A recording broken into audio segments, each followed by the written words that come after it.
Blue Jays walk-off victory. We're talking a Blue Jays win over the Yankees. Yanks don't get to celebrate anything on Rogers Center turf just yet. It's on Locked On Blue Jays. It's right now. You are Locked On Blue Jays, your daily Toronto Blue Jays podcast. Part of the Locked On Podcast Network, your team every day.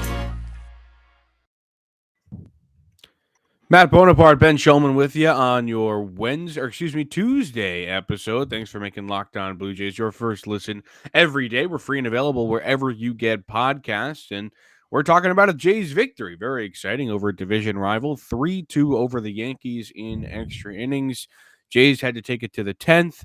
Jays walked Aaron Judge, which some of the fans in the crowd weren't very happy about. You ask me, that's the smart move. And then the Yankees didn't walk Vladimir Guerrero. If you ask me, not a smart move, and he made him pay. Vlad with a walk-off single off of Clark Schmidt. Very exciting stuff for the Jays, and they take game one of this series. How about it, Ben?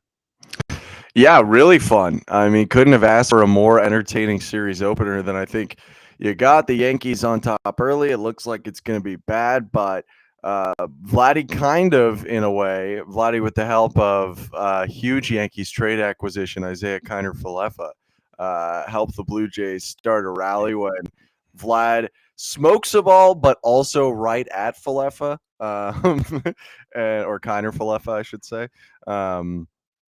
And that instead of being a double play is a base hit, and then Teoscar a little bit later hits the ball off the top of the wall. So it was kind of a big night for Vladdy overall. Both of his hits ended up being very meaningful. Yep. Yankees Twitter was not pleased with Isaiah Kiner-Falefa after that, and maybe rightfully so, as it did end up hurting them in the long run. If What? you get an IKF homer, you can't ask for anything more. Yeah, it kind of cancels out at that point, right? Like, he did homer, which is like so few and far between. It's his fourth homer of the year. He's had 3 home runs in September, though. 4 in the year, 3 of them in September. I think that's a pretty crazy stat. The thing that I was monitoring going into this game was the Kevin Gausman weird stat that Ben brought to my attention on yesterday's pod, which is that he just does not allow runs to 5-hole hitters. And you kind of think like, okay, but like at some point, one, the stat's probably not that cool. And at some point, he's going to give something up. First of all, you're wrong. Stat's insane. And second of all, the dude is just going off. Against 5-hole hitters this season, we kind of talked about it yesterday. 156 average now because Giancarlo Stanton went 0 for 4, and he was in the 5-hole. And Gausman has an opposing OPS of 321. What we didn't learn on the pod yesterday is that he hasn't given up a walk to the 5-hole hitter or a home run all year. That's crazy. Like, it's not like a small sample size or anything. We're almost at the end of the season. He hasn't walked a 5 guy? What? That's nuts, dude. Why is nobody else paying attention to this? It is crazy. So this is what I'll be dedicating my life to for the rest of the season, just because I want to see it go through. But anyway, he played really well against Giancarlo Stanton and kept it going. Yeah, the whole bottom of the order, I mean, pretty much everyone but the exact top of the order was just held as non-contributors. I mean, IKF does hit the home run, granted. But if you go from Donaldson down, which is 4 to 9, 6 of the batters in the lineup, the Yankees from those spots went 2 for 23 with 11 strikeouts. They did have 1 walk, and one of the hits was a solo home run. But I don't even really mind that. You know, with Aaron Judge leading off, keeping the bottom of the order quiet is so important, because even if Judge does end up hitting that all-important 61st or 62nd homer, if there's no one on base, it's much less of a deal.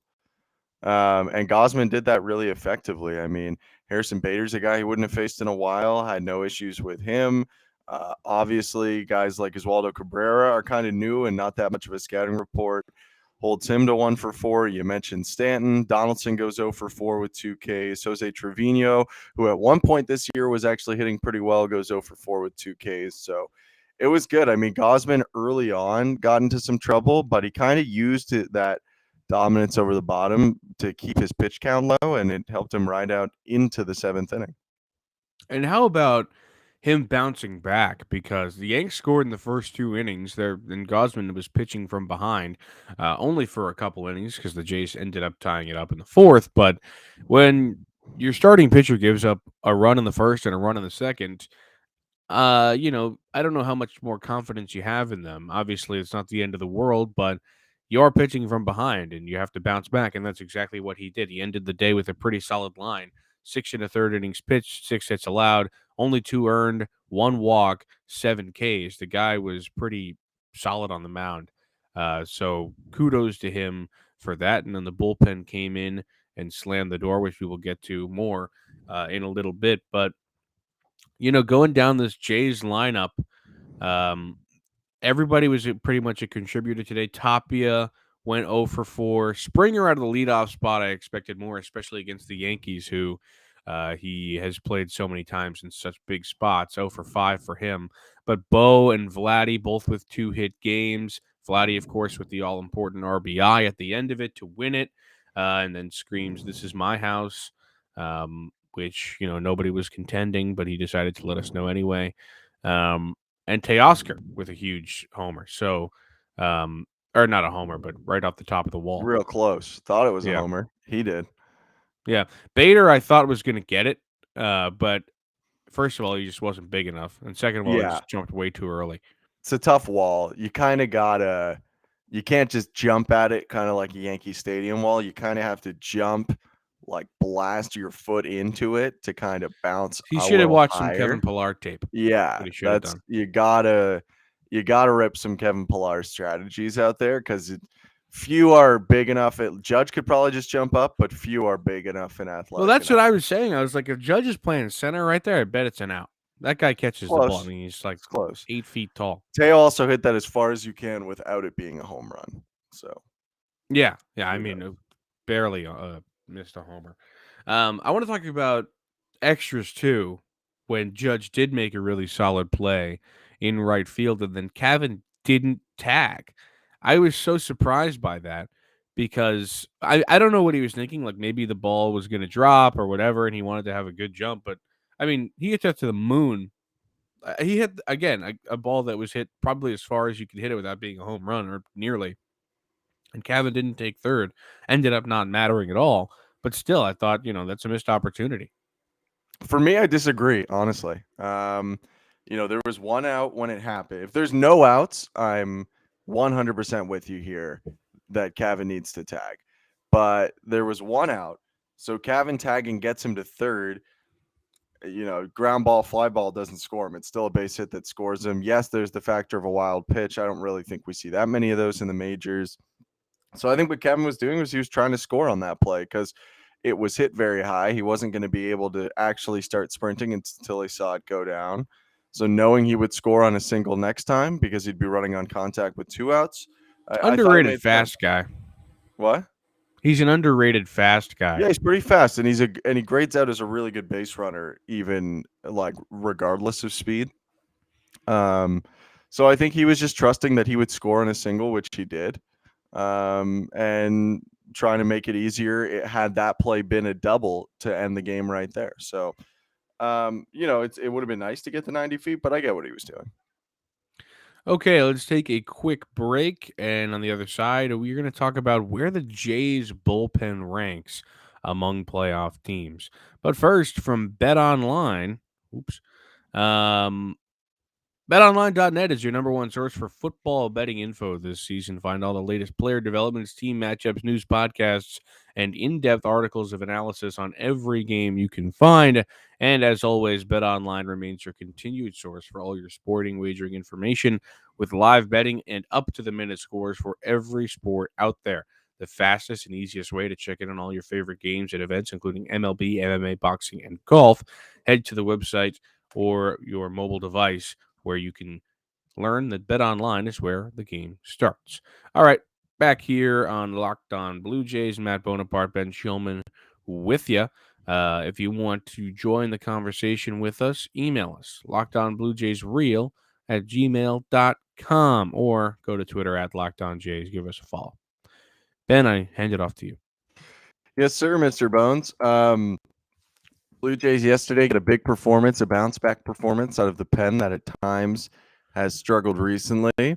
Pen is really important in the playoffs, as we were told by Alex Anthopoulos' Atlanta Braves last year.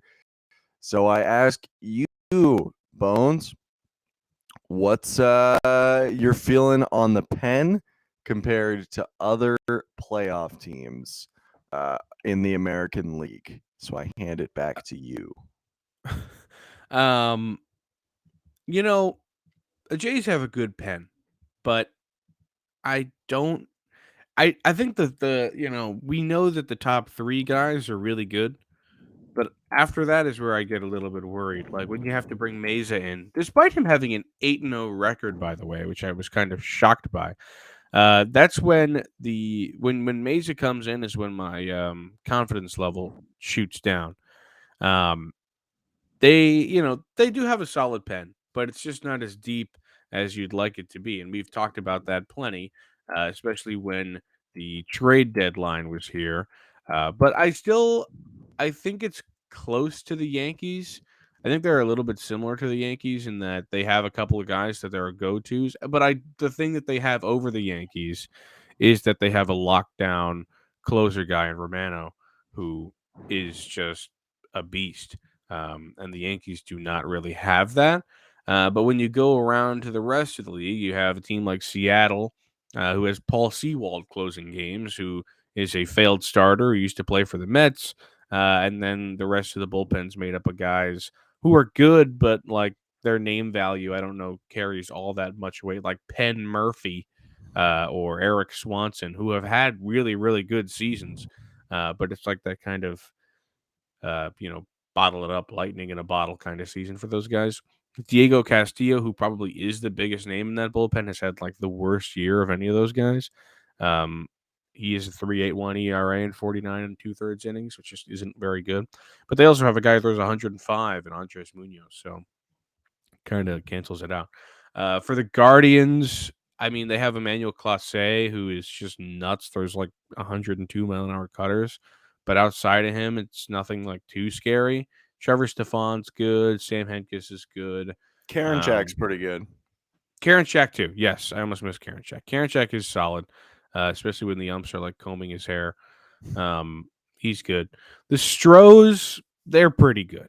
The Stros are pretty good. Yeah. I think that they're probably have the best one. You want to know who the Um, major league leader in bullpen ERA is?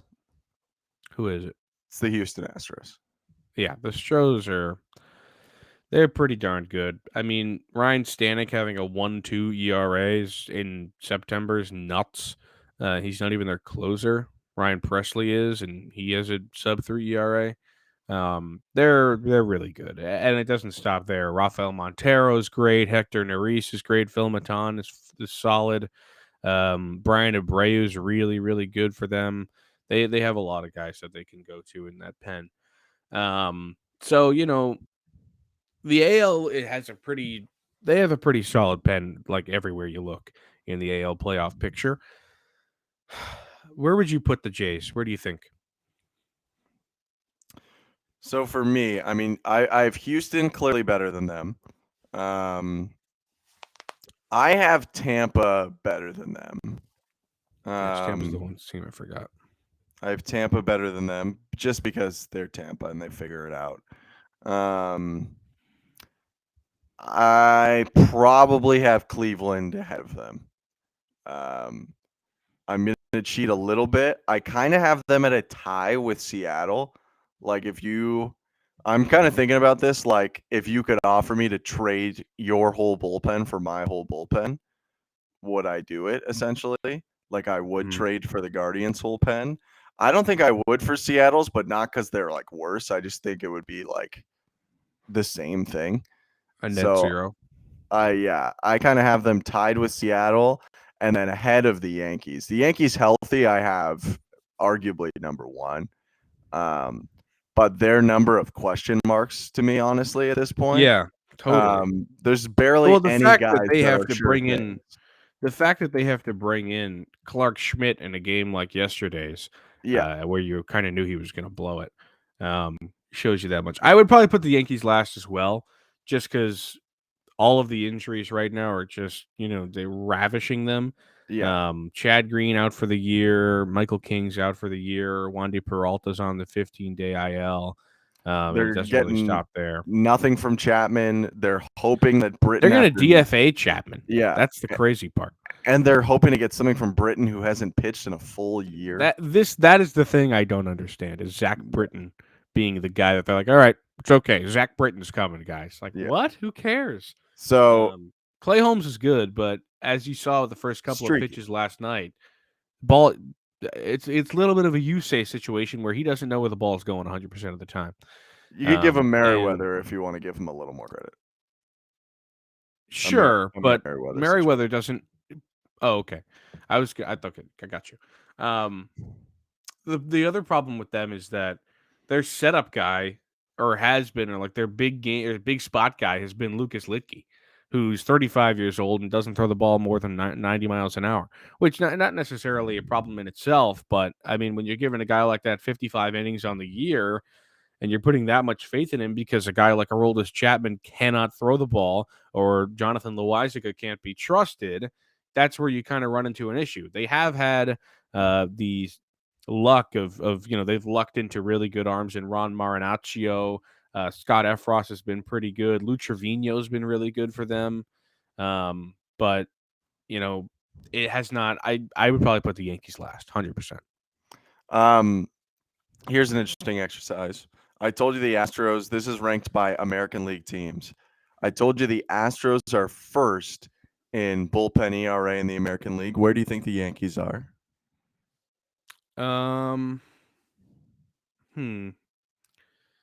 Like sixth. The Yankees are. Oh, I flipped it upside down by accident. The Yankees are second in bullpen ERA in the American League. What? A lot of it's fueled from early season being phenomenal. Okay. Because they were phenomenal okay. for the beginning part of the year. Where do you think? Who's the next division winner? Cleveland. Where do you think Cleveland is? Like fifth, seventh, third in the American League in bullpen ERA. Who's after the Blue Jays? Tampa. Where do you think Tampa is? Fourth. Is it fourth in bullpen ERA. Where do you think Seattle is? I'm going to say fifth. Tied for fourth, so kind of fifth. It's a trick question. And then where do you think the Blue Jays are? Seventh. Ninth. Sad.